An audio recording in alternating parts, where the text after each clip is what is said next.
Hello everybody and welcome to Starting Small Music. I'm Justin McCormick and you're about to hear a conversation with an artist, musician, and music industry professional on their journey and how they got to where they are today. At Starting Small, we like to take you on a journey uncovering the untold stories of your favorite songs and artists. So sit back, relax, and enjoy the show. Just keep a smile on your face and it'll be okay. Try not to be bitter, you gotta do it either way. Keep a smile on your face and it'll be okay. So when life throws a jab, you gotta duck out of the way. What's going on, guys? Welcome back to the Starting Small Music Podcast. Today we have bassist for Seaforth, Justin de Graaf, with us. How are you doing today, Justin? Amazing, thanks for having me. I'm glad this worked out. We're in LA during a heat wave. Yeah. Extremely hot in here. For sure. But Justin's the man. Let's go. Excited. So, getting right into your story, I like to start in your childhood. Where did you grow up and what was your childhood like? So I grew up in just outside Toronto, Ontario, in Canada. So really close to Buffalo. So I was like almost American, you know. Yeah. But I was coming to the States as a kid, a bunch with my family, and then so I went to school. I was a big athlete, I would say. I played a lot of sports. Anyways, I quit sports and I chose music when I was 16, and I devastated my dad and my mom. But so anyways, so I was kicked out for a little while, but I chose music, and I've been touring probably for almost 20 years now. So it's actually crazy because I'm older than I look.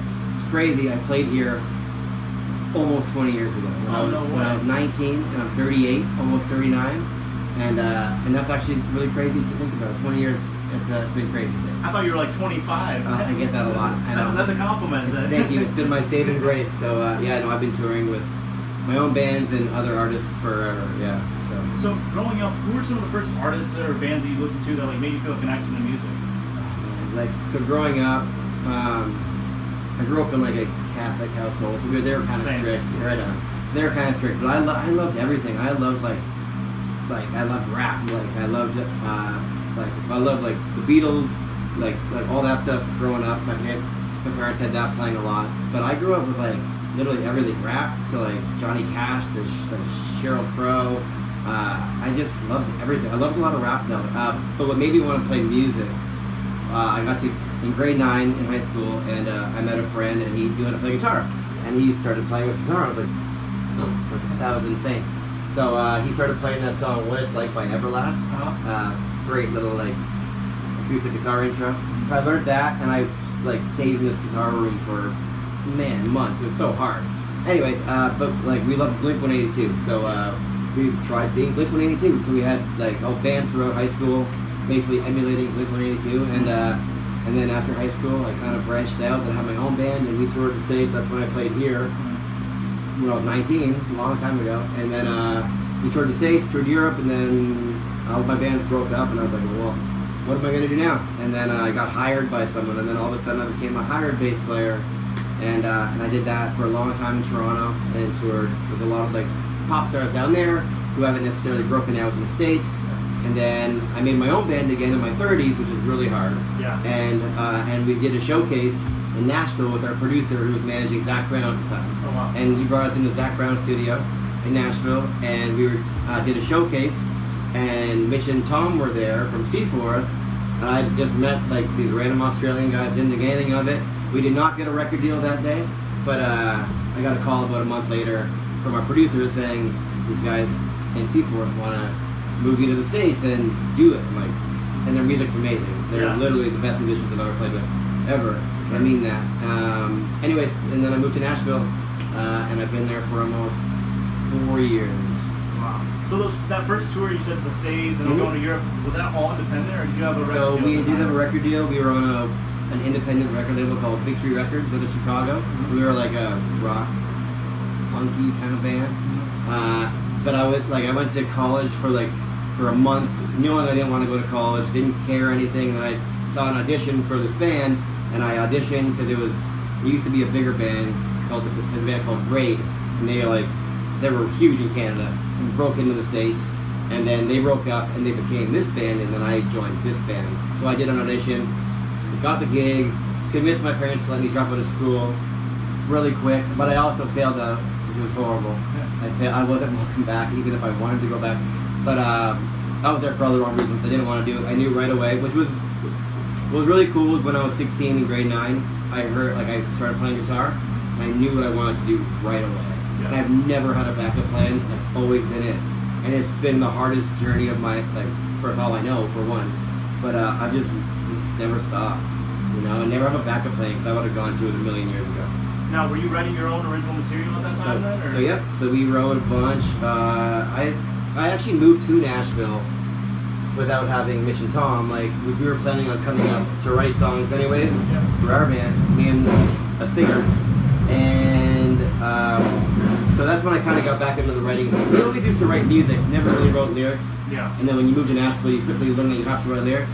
So my favorite band's the Eagles, and I kind of feel like I learned how to, like, project lyrics through them, even though I'm not a smidgen of and harmonize talent. too, It's insane, man. It's insane. So it's my favorite band ever. But yeah, I feel like it's just been a weird, natural progression that has never stopped. And coming back here today is really weird. Yeah. Because literally, it reminds me of how old I really am, and that's. So what was that conversation like with your parents? You telling them you're dropping out of school? Like, is it a phone call with you in person? It was horrible. Well, first of all, I was a soccer player. I played very competitive soccer. My dad played pro in Holland for a team, and he moved to Canada, quit soccer, and then he tried making me a soccer player. And I was good. I was fast and I could score, but I wasn't my thing. And he knew. And my sister and I both played. I had the skill and she had the heart. I never had I never knew I wanted it. I often wonder what life would have been like if I did go down that route. But no, I just chose music, and it just chose me, really. As lame as that sounds. It was just a thing, and I never had a backup plan. And like, I had all these guidance counselors in high school where my parents would be like, "He needs a plan," and I'm like, "I'm good. I'm gonna figure it out and play music somehow." And I chose the bass because my best friend in high school, who was teaching me how to play guitar, and Blink-182 only had 3 people. Yeah. So I was like, well, if you're playing guitar, I guess I'll play bass. And then I've just grown to love the instrument so much, and I respect and love it. So. Now, I know you had like a really successful wedding band back in Canada too. Is this with your friend too? Or? So I randomly got into this. A good buddy of mine, Eric Rosinski, he's actually coming tonight. He lives in LA. He started the band, and then he got a gig with Leslie Akara, and he moved to LA, and then I was just given this role of booking on 6% commission. I'm like, okay. I had no idea what I was doing, and I kind of just learned without realizing I was learning how to run a wedding band. So then I moved to Nashville years later, and I was like, I'm never doing wedding bands ever again. But then I got engaged, and I'm like, we're marrying a Southern girl. You don't really realize that their parents paid for it all, because it's what you do in the South. And I was like, but I felt like I had no say in anything. And my only thing was I need a band. Yeah. I cannot have a band because I'll feel like a poser. So I was like, I'll find a band for the budget that I thought bands charged. What we charged in Toronto, and quickly I realized that people in Nashville charge way more because it's the wedding capital of the world apparently. Oh, really? So I was like, screw it, I'll make my own band, and I basically already had a band that was playing cover band stuff, and I was like, you want to make more money, and we can just do this. And my goal with that is to pay musicians what they're worth, because we get taken for a ride a lot of the time. So I made this company. It's great. It obviously is lucrative, which is great, but I like to pay my people way more money than they're used to. And I feel like I get great joy out of that because I've been through the ringer for so long. Now, doing those wedding gigs, did that help you kind of fund your move to Nashville? I mean, because wedding gigs pay so good, I feel like. No, not so much. I didn't really have I just went with what I had. Yeah. I didn't really have much. I luckily moved to Nashville with a job. Mm-hmm. You know, working with Seaforth. So what makes it hard is we're put on a visa, a working visa. So legally, I'm only allowed to make money through Seaforth, right? Whether I do or not, that's nobody's business. But I'm just kidding. But yeah, so it makes it kind of complicated. So over COVID, it was a little tough, but because no one was playing. So it's been a journey, man. But honestly, those guys out there are the nicest dudes ever from Australia, and they moved me here on their green card. They have the pick of the litter here. Amazing musicians in Nashville. It's insane. And they saw me at one show, and they poached me from my own band which I was more than happy for because the songs literally are my favorite. Really? Yeah. So, like, what was that like moving to Nashville? Was it a big culture shock coming from Canada? No, because I've been here a bunch. Like I've toured the States. Like even before I played music, my mom and dad would drive us to Florida twice a year. So it's a 24-hour drive. You drive right through the South, through like Tennessee, Atlanta. Anyways, so I was always kind of grew up in the States. I knew I always wanted to live in the States because touring in Canada is really hard. So with everything so spread out, massive country. But you go on tour for 2 months and you play 15 shows. Right. You know, it's all travel. Or you gotta fly everywhere. And now with COVID, flying is a pain in the ass. So like every musician wants to move to America because you can tour forever. You can tour California for the rest of your life. Literally, the population in California is bigger than Canada, which is insanity because Canada is like double the size of America. Anyway, so population-wise and more places to play, right? It just makes it great. Thankfully, it wasn't a much of a culture shock for me. I kind of knew what I was getting into. Experience definitely helped me throughout the journey, you know. So I was definitely coming in as a grandpa. Like, I'm always the oldest guy in the band. No one has any idea, but so it was good. But it was definitely felt like a start from scratch again. Because everyone that I played with in Canada, no one knows who they are, right? So your resume is like. For sure. Now, the only problem with Nashville, I guess, is there's no Tim Hortons, right? I love Tim Hortons. I know. I grew up in a house that was right next to the guy that owned Tim Hortons. Amazing house. Is his name Tim Hortons? No, so Tim Hortons, he was a hockey player. He died. So a guy named Ron Joyce bought it. Okay. And Ron Joyce lived on the street. My parents, basically where I grew up, on the lake, which was super cool. But he had this like 100-foot yacht that would like drive by on our stupid small lake behind our house, and it had like a crew of like 15 people. Insane. But yeah, so I love Tim Hortons, and I don't think it compares to Dunkin' Donuts. Dunkin' Donuts is no good, in my opinion. But Especially, it definitely from Starbucks. 100%. It's just different. Like you can literally get every meal there, and the coffee's great, and they have ice caps. Oh yeah. Ice cap with chocolate milk. That's the secret. So, were you doing any session work when you were in Nashville, or were you just focusing on like touring with Seaforth? So yeah, I've always done some session stuff. I love recording. After COVID, it made it a lot easier because I can record from home. Yeah. So I have my studio. So like I recorded on some of the Seaforth stuff, breakups, which was really cool. Because I went to radio, and so officially that was my first like U.S. release, which was really cool. But yeah, I take work all the time from anybody. So I love getting a chance to record people's songs. I mean, trust me, to do that. It's just a good feeling. Now, what's it like working with Rocky Block, like producing some of the Seaforth tracks? So Rocky works with Mitch and Tom a lot, but like just because we're all in the circle, we all kind of hang out. Yeah. Rocky and Grady are both amazing. It's like Grady was on it. Yeah, and Rocky. We see Grady a lot more because we've been touring with Ernest. Oh, right. And we've been playing with Ernest a bunch. But yeah, Rocky and like they're just next level, and they're crushing Nashville. They're literally doing amazing, and I love seeing it. For sure. And they were such nice dudes. One of my favorite tracks that you guys do is Good Beer with Jordan Davis. Yeah. Have you guys had like a live opportunity to do it with Jordan, like, with everybody? Yeah, no, a bunch. Really? So yeah, that happened a lot this summer. So we were on tour with Jordan Davis last year, and they had this song, and randomly in the green room, I was like, you should get, ask Jordan, just do a verse. Yeah. And then it randomly just happened, and I'm so glad it did because Jordan for one is the nicest artist in the entire world. For sure. We really get along. His whole band is so cool. His whole team. So we've been really lucky with really cool features. We also did Mr. Tenpenny after that tour. We did the Tenpenny tour, and then they did Anything She Says at Tenpenny right after, like the same situation. Wow. Yeah. So cool. Yeah. So like coming into the set every night, do you have a favorite song you look forward to every night? I like doing Good Beer just because I made up a dance for it. Oh, really? And I get everyone to do it, and it's just not really a dance, but I just do like motions and people do them back. So I do like that. It always is a fun part of the set. And then we do a shot with all the crowd in the bridge. So that's always fun. We like that. So is the Troubadour going to see the dance tonight? Oh yeah. Oh yeah. Oh, I can't not do it. My body just goes. I have no. It's actually really weird. Yeah. My body just does whatever it does on stage, and I have no idea what's going to happen.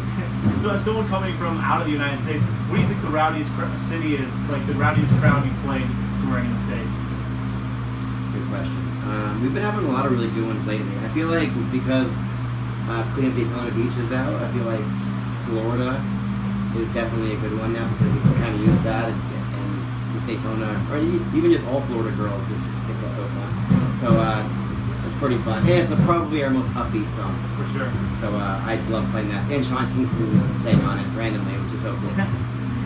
So like being on the road for 20 plus years now, how do you just like keep yourself healthy, motivated? Like you're traveling all the time. Like how do you play a show after traveling all day?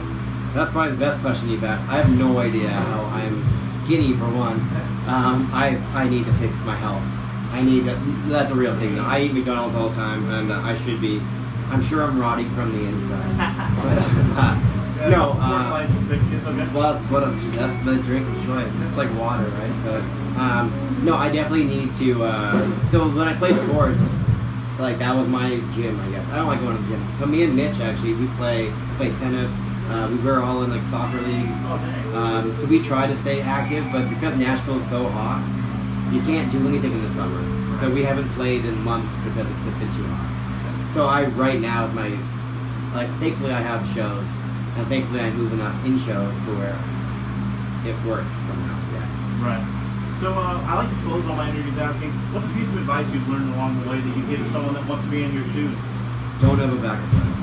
I don't know if that's good advice, but I know everyone that does have a backup plan stops. Yeah. Because it's a hard road, and like don't get me wrong, Nashville is the best move I've ever made, and I think the opportunity there is greater than anywhere I've ever been. Yeah. But Toronto was amazing. Like I definitely had a good career touring Canada, but again, you want to branch. It's like the big leagues in the States. You know, you want to get here because everyone, and then once you make it here, you make it everywhere. You know, so essentially.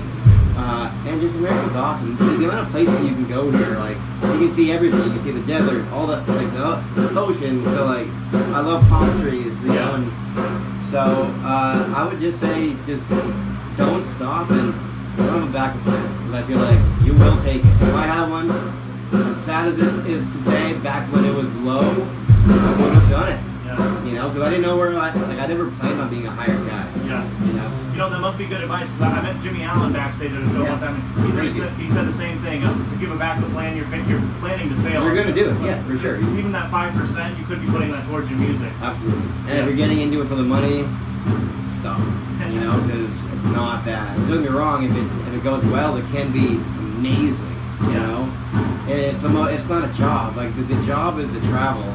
That's like that's the grind. This is so fun. Like I'm talking to you right now, and you're awesome. And this isn't work. For sure. It's my favorite thing I've ever done, and it's the only thing I've never gotten bored of. Well, Justin, thank you so much for taking the time. There you guys have it, the Double Justin podcast. Sorry, not in it. I feel like I want to There we go. Yeah. Thank you, Justin. Thank you for having me. I really appreciate it. Hey guys, thanks for watching. I hope you guys enjoyed this episode. Make sure to subscribe and leave a comment, and check out my music on all streaming platforms at Justin McCormick. See you guys next time.